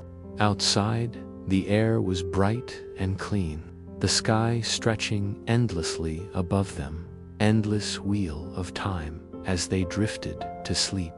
The thought that carried them through the final edge of winter was simple, almost sacred. We have made it through once more. When the first true warmth of summer began to brush the air, the medieval village transformed in ways that felt almost magical to those who had endured the coldest nights of winter. The land that once lay buried beneath hard ice and silence now burst into color and sound. The hum of bees, the distant croak of frogs, the rustle of leaves heavy with new life. The peasants, those same tired souls who once shivered in the dark corners of their cottages, now walked barefoot through the fields, their feet sinking into the soft earth that pulsed with warmth. Every day began with birdsong and ended with the golden glow of a sun that lingered long past supper. The air itself smelled alive, carrying the sweet scent of wildflowers and freshly turned soil. It was as if the world had forgiven them for surviving the winter. In the early mornings, mist still curled over the riverbanks, and the peasants would rise before dawn to begin their work. Their movements were slower now, not from weakness, but from reverence. Each act pulling a weed, filling a bucket, tying a bundle of herbs felt sacred. Life had returned, and they handled it gently. The fields that had once been barren now shimmered with shoots of barley and rye, their soft green blades swaying under the gentle breeze. The oxen, once gaunt and weary, were strong again, pulling the plows with steady determination. The women, whose hands had cracked and bled in the cold, now glowed with sunburn and purpose as they hung linens in the wind or gathered wild berries in the woods. Laughter became a daily sound again. It floated from the fields and along the dirt paths where children chased each other with sticks and wooden hoops. The rhythm of life had returned, and it was slow, simple, and deeply human. In the heart of the village, the blacksmith's forge sang with the sound of hammer on metal. Sparks flew into the warm air like tiny fireflies, and his rhythmic strikes became the heartbeat of the settlement. The smell of iron and smoke mixed with the sweetness of hay and bread baking in ovens, creating a scent that was both earthy and comforting. It was in these small things, the smell, the sound, the texture of the day, that the peasants found joy. They didn't speak of happiness, not in grand words, but they lived it quietly in every gesture. Evenings were a gift. After long hours in the fields, the peasants would gather by the stream that cut through the edge of the village. They washed their faces and feet in the cool water, their reflections shimmering under the last light of the sun. They talked in low tones, not out of sadness, but because peace made them soft-spoken. The old men told tales of summers long gone, of good harvests and bad, of storms that had come without warning and feasts that had followed after. The young listened, learning that life was not a straight road, but a circle. Winter would always return, but so would the spring, and knowing that brought comfort, not fear. The nights grew warmer, filled with the hum of crickets and the scent of blooming flowers. The villagers left their windows open to the cool air, and the soft glow of their candles flickered like stars through the village. Sleep came easily now. There was no hunger twisting their stomachs, no cold biting at their toes. They dreamed of harvests heavy with grain, of songs by the fire, of the next morning's work. To outsiders, their lives might have seemed hard and plain, but to them, this quiet existence was perfection. Each moment was a small victory, a reminder that they were still part of the great turning of the world. As midsummer approached, the peasants prepared for the festival of the Suna tradition, older than memory. For days, they gathered flowers, baked bread, brewed ale, and cleaned the paths that wound through the village. On the night of the celebration, they built a great fire in the meadow. Its flames reached high into the twilight, sparks rising to meet the first stars. The entire village came together, old and young, strong and weak, all bound by the same invisible thread of survival. The priest blessed the gathering, but his words were drowned by the singing that followed. Hands joined, Feet danced upon the soft earth, and the air filled with the sound of joy. For that night, no one remembered hunger or fear. They were simply alive beneath the wide, forgiving sky. Children leaped through the smaller fires, laughing as the sparks kissed their clothes. Lovers stole away into the tall grass. The old sat near the edges, watching with eyes that had seen too much and still found beauty. When the moon climbed high and the fire burned low, the villagers lay on their backs, staring at the stars. No one spoke. There was no need. The silence was thick with gratitude. Even the wind seemed to hold its breath. Somewhere in that vast quiet, they felt a truth that words could never capture. That life, fragile and fleeting as it was still worth every hardship. It was not just survival, it was belonging. And as the fire's last embers glowed against the dark, each of them carried that warmth within, a spark that would see them through whatever came next. When morning came, the fields shimmered with dew, and the world felt freshly made. The peasants rose with sore bodies but light hearts. Another season had begun, and with it the promise of days filled with labor, laughter, and the simple grace of being alive. The days that followed the midsummer fire were rich with warmth and rhythm, each one blending softly into the next, until time itself seemed to melt like butter under the sun. This was the season of plenty, when the earth gave back what it had taken, and the fields swelled with promise. Every dawn began in gold, the kind of light that soaked into everything, turning even the simplest things beautiful. The curve of a plow, the steam rising from fresh bread, the laughter that echoed from the well. Peasants woke before the rooster's cry, their faces lined but peaceful, their bodies weary yet grateful. The winter had tested them, but now the world seemed to apologize for its cruelty with every ripe berry, every stalk heavy with grain. The mornings began with the soft rustle of linen dresses and the thud of wooden buckets. Men and women walked to the fields side by side, the air alive with the hum of bees and the sweet perfume of clover. The earth was soft beneath their bare feet, cool with dew, and alive with tiny creatures stirring in the soil. The peasants worked slowly, not because they were lazy, but because they knew that haste had no place in a world governed by seasons. Everything grew in its own time, and they had learned to move with that rhythm, not against it. The sound of scythes cutting through tall grass echoed across the valley, joined by the laughter of children chasing grasshoppers between rows of barley. There was no hurry, no shouting, just the steady, ancient music of work done by hand. In the shade of a great oak, the women sat weaving garlands from wildflowers, their fingers quick and sure. The smell of baking bread drifted from the cottages, mixing with the scent of cut hay. Even the animals seemed content.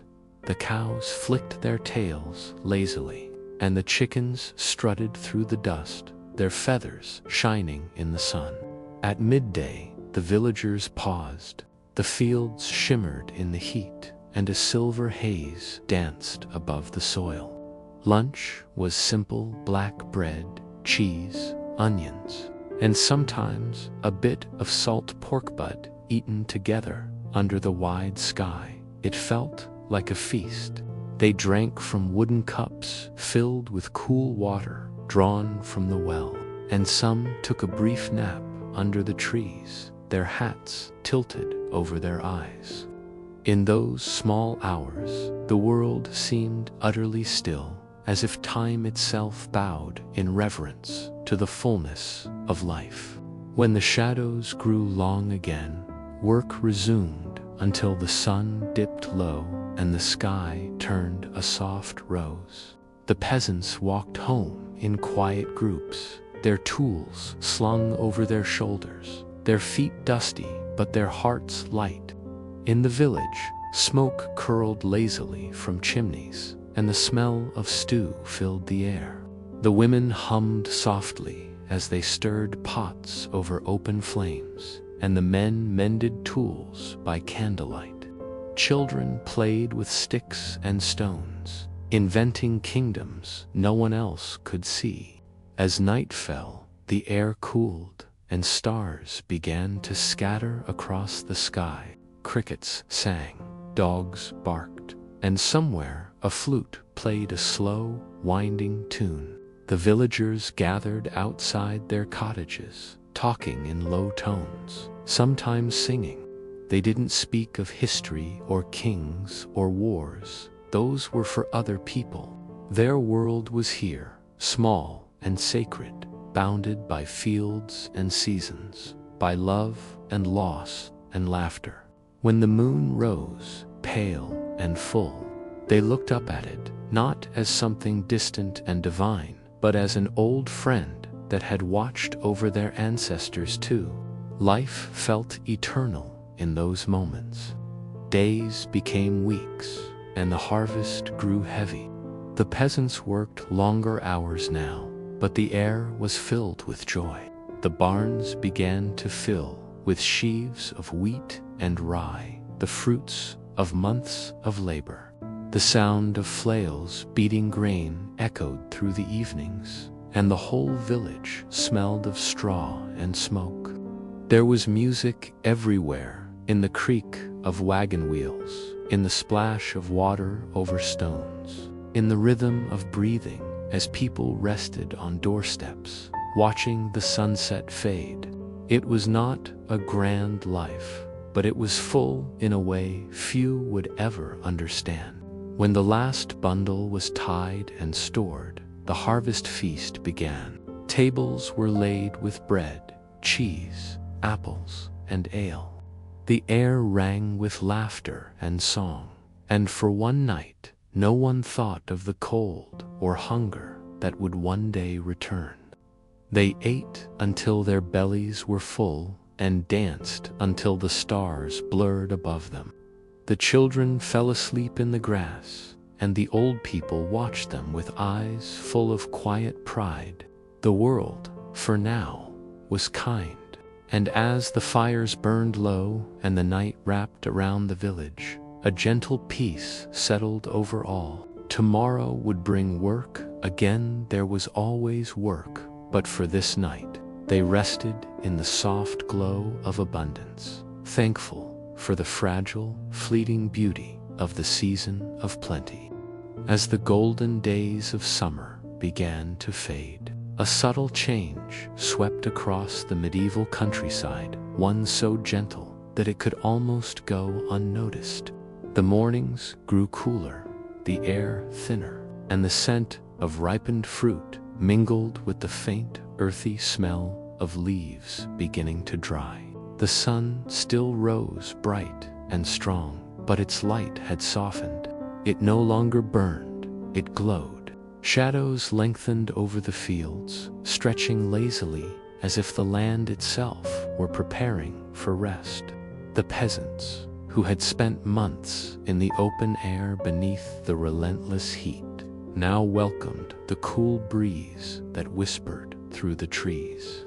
It carried with it the promise of rest, but also a quiet warning. Another winter was on its way. Life in the village slowed, not from idleness, but from reverence for the season's balance. The fields, stripped of their grain, now stood bare, except for patches of stubble that rustled in the wind. The peasants worked to gather what remained: turnips, onions, cabbages, and stored them carefully in root cellars, dug deep beneath their cottages. The smell of earth filled their nostrils as they packed straw over the vegetables to keep them fresh through the long, frozen nights ahead. Every task was done with care and patience. The women dried herbs by hanging them in bunches from the rafters, their colors fading slowly from green to brown. Apples were strung on twine and hung near the fire to dry, and the air inside the cottages smelled sweet and smoky. The men repaired the thatch on roofs, patched holes in walls, and chopped firewood until great piles stood beside every door like silent guardians against the cold to come. Evenings came sooner now. The sky blushed early, the clouds turning from gold to rose to violet, and the first stars appeared before the last songs of the birds had ended. The peasants would pause their work to watch the sun sink beyond the distant hills, grateful for one more day of light. When darkness settled, they gathered indoors, the glow of the hearth painting their faces in soft amber. Outside, the wind began to whisper. Differently, it no longer carried warmth, but a cool bite that made them pull their shawls tighter. Inside the cottages, however, there was comfort. The hearth became the heart of the home again. Its fire cracked and hissed, throwing sparks that danced like tiny stars. Around it, families ate thick stews made from the last of the fresh vegetables, bread baked dark and heavy, and sometimes a bit of meat saved from the hunt. The children listened to the old stories of spirits that wandered the autumn woods, of ancient kings and long-lost loves. Their eyes grew wide, but the fear was sweet, the kind that belonged to safe places and warm fires. Outside, the night deepened, and the moon rose high and pale, shining through the bare branches. It was in these moments that the peasants felt closest to the land, not in the abundance of summer, but in the quiet preparation of autumn. They understood that life was a cycle of giving and taking, of birth and death and rebirth again. To survive was not to fight the seasons, but to move with them, to listen to their language. The wind spoke differently now, telling them that the frost was not far off. They watched the birds begin to gather and fly south, their dark shapes crossing the fading sky like brushstrokes on a painting. The forests turned to fire leaves, shifting from green to gold, then crimson, then brown. Children played in the falling leaves, their laughter echoing through the trees, unaware of the symbolism their joy carried. The elders, however, knew. They watched with quiet eyes, remembering all the autumns before and the winters that had followed. There was peace in that knowledge. When the harvest festival arrived, it was quieter than the one in summer, but somehow more sacred. The villagers gathered once more, this time around smaller fires, dressed in their warmest cloaks. They offered thanks to the earth for its gifts, baskets of apples, loaves of bread, a jug of ale brewed from the last of the barley. The priest's voice rose in prayer, but the real holiness was in the silence that followed. They ate slowly, savoring every bite. It was not celebration as much as reflection, a moment to breathe before the long sleep of winter began. When the fire burned low and the stars turned cold above them, the peasants walked home under the pale light of the moon. Their breath rose in thin clouds, and their footsteps crunched softly on the frost-tipped grass. Behind them, the village lay still, smoke curling from chimneys, windows glowing faintly like fireflies in the dark. Inside their cottages, they pulled the shutters closed, banked the fire, and slipped under heavy blankets.